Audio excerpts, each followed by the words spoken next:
Hi guys! Today ay gumana na naman ang ating kakuriputan kaya tayo ay napapa-DIY. So ngayon nga ang project natin ay itong aming wardrobe.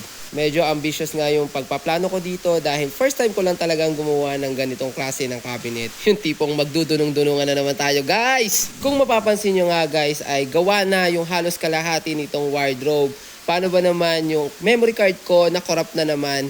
Sayang tuloy yung mga footage na nakuha natin ng mga simula. Kaya bago pa makorap ulit itong video ay i-upload na natin para naman makita nyo guys. Buti na nga lang guys at nakabili na tayo ng mga equipment na pamputol nitong mga plywood. Paano ba naman yung nabili nating plywood guys ay hindi plyboard kundi marine plywood kaya sobrang kunat at sobrang tigas niya talagang putulin. Isa pa guys ay sobrang bigat niya rin kaya ang hirap-hirap niyang i-install. Kaya daig mo pa yung nagbuhat maghapon sa gym. Ay just ka! Pero worth it naman kasi habang nakikita namin na unti-unti na tong natatapos ay sumasaya na rin kami. Excited na nga kami sa part ng pagpipintura kasi doon na talaga makikita yung totoo niyang itsura. Pero habang wala pa tayo doon ay tuloy-tuloy lang ang sakit ng katawan. Ilang linggo ko na nga rin to guys ginagawa kasi nga hindi matuloy-tuloy dahil sa dami ng schedule na kailangan puntahan. Kaya ito pa lang yung natatapos ko guys.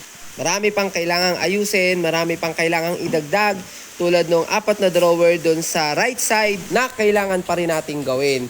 At marami pa tayong gagawin dyan guys. Magmamasilya pa tayo, magsasanding, magsasand sealer, then magpipintura.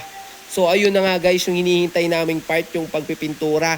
Pero mukhang malayo-layo pa tayo doon guys. So ngayon, ito muna yung pasilip namin sa inyo guys. So muli, ako si Kuya Je na nag-iiwan ng katagang, gawang kamay, gawang puso, tuklasin ang saya ng paggawa, pagkamalikhain at pagtitipid sa bawat proyektong ikaw mismo ang lumikha. Maraming salamat, hanggang sa muli!